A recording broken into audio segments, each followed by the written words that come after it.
Um, Imagine standing in front of thousands, knowing your words could change lives forever. That was Steve Jobs at Stanford in 2005. He didn't just give a speech, he gave us a roadmap to success, fulfillment, and legacy. He shared three stories, simple yet deeply profound. Each one reveals a truth about life that can shift your perspective forever. Most people know Steve Jobs as the visionary behind Apple, the man who transformed technology, entertainment, and communication. But his journey was anything but smooth. He was born to a young, unwed mother who decided to put him up for adoption.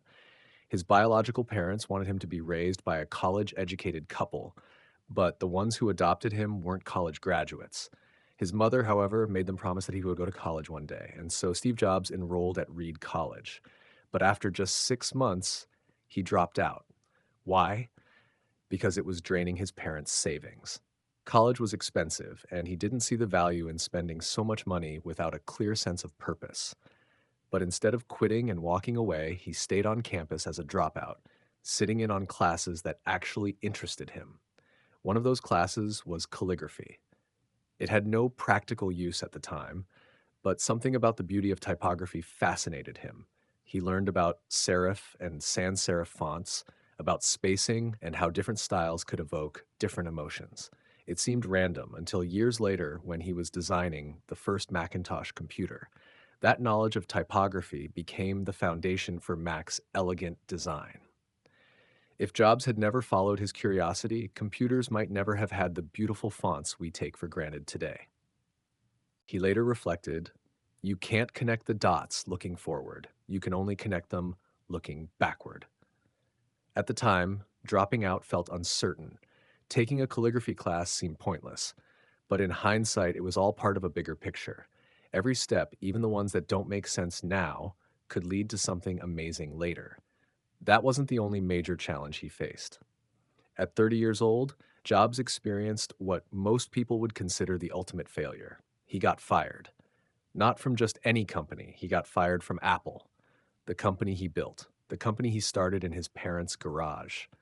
Imagine pouring everything into a dream, only to be told, "We don't need you anymore." Jobs was devastated. For a while, he didn't know what to do. He felt like he had let everyone down. But after the initial shock, he came to a realization. He still loved what he did. Even though he lost Apple, he hadn't lost his passion for technology and innovation. So instead of giving up, he started over. He founded Next, a new computer company. At the same time, he bought a struggling animation studio called Pixar.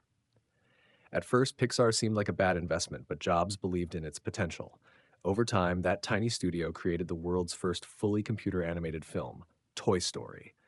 It became a massive success, and Pixar went on to revolutionize the film industry. Meanwhile, Next was also making waves, and in a twist of fate, Apple ended up buying Next, bringing Steve Jobs back as CEO of the company that once fired him.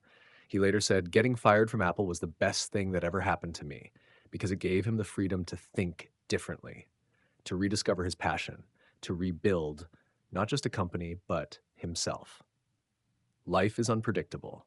Sometimes what feels like a disaster is actually a redirection, a second chance, a way to grow into something even greater. And then there was the hardest lesson of all, facing death. A year before this speech, Jobs was diagnosed with pancreatic cancer. Doctors told him he had only a few months to live. For the first time, he had to truly confront his own mortality. But then, in a miraculous turn, further testing revealed that his cancer was actually a rare, treatable form. He underwent surgery and survived. Yet, that close brush with death changed him forever. It made him realize everything, fear, embarrassment, the opinions of others, fades in the face of death. The only thing that remains is what truly matters. He started living differently, more boldly, with even more focus on what he loved, because in the end, we all have limited time. So why waste it living someone else's life? This is why Jobs urged us to follow our hearts, to chase our passions, to trust our instincts. Follow your curiosity. Even if the dots don't make sense yet, find what you love. And if you haven't yet, keep searching. Live like you're dying, because one day you will be. So the real question is, are you living a life true to yourself? If not, what's stopping you?